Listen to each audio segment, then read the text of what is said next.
Tutti Frutti, I mean Halloween. This is Hauntformer, and welcome, ladies and gentlemen, to another mask review. Right around this spooky time of year, I like to pull out the big guns, and today's is no exception. Today, we have the Captain Spaulding mask from Trick or Treat Studios, sculpted by Justin Mabry, who is the lead of their art department at Trick or Treat Studios, and it really does show in the Captain Spaulding mask. So, Captain Spaulding here is, of course, played by the late, great Sig Haig in all three of the Firefly series from Rob Zombie, but I think this one's most likely supposed to be from that first film, as noted by the tag, House of a Thousand Corpses, though also he looks like this in The Devil's Rejects 2, only briefly in 3 from Hell. But I think it looks fantastic. It looks just like Sig Haig. I mean, down to the wrinkles on his face, everything.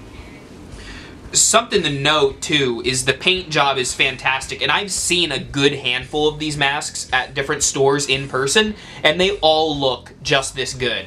The hair is really well done, too, just down to the sideburns, to the beard, the goatee, everything. It looks fantastic. Now, Captain Spaulding has a bald dome up here, and usually I think he wears a hat, but in some scenes he's just bald, so I think to display it with just that bald dome at the top is completely fine.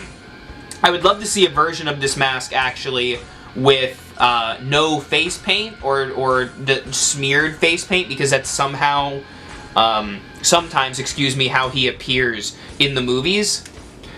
And what's really nice, too, is the eye hole location, and the fact that you can see right through where those pupils are, which is a really nice touch.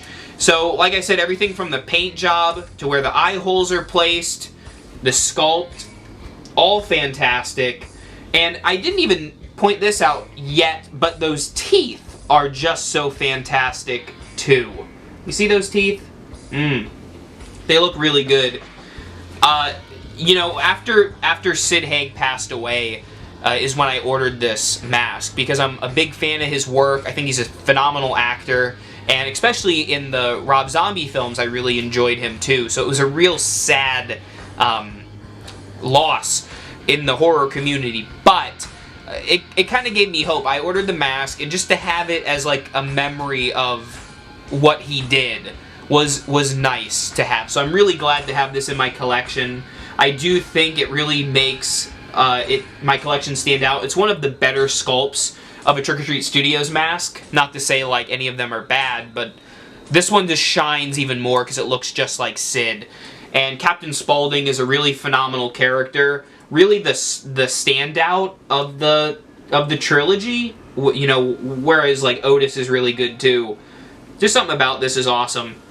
On the tag, you also have some tips on how to take care of the mask, which I might make a video in the future going in depth on how to do that for not just, you know, Captain Spaulding here, but a variety of masks, just taking care of the hair and such.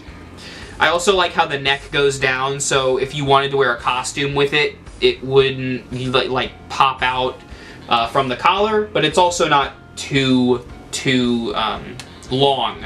And on the back of the head, of course, just the traditional bald head look, but it still looks good. It still looks good. That's Captain Spaulding for you from House of a Thousand Corpses. I love the mask. I'd give it a 5 out of 5. Fantastic. Sculpt, paint, hair, teeth. The eyes are great. The wearability is nice too. It's got a bigger feel to it, so if you have that like snug fit, usually this one should be just fine for you. I kind of have a large dome, and it works quite well. I'd love to see some more people on Halloween dressed like Captain Spaulding here, because he is quite the character to imitate. Thank you for watching, and remember, for all things Halloween, this is Hauntformer. And get out there and taste some of my crispy fried chicken. Bark, bark, bark, bark, bark, bark.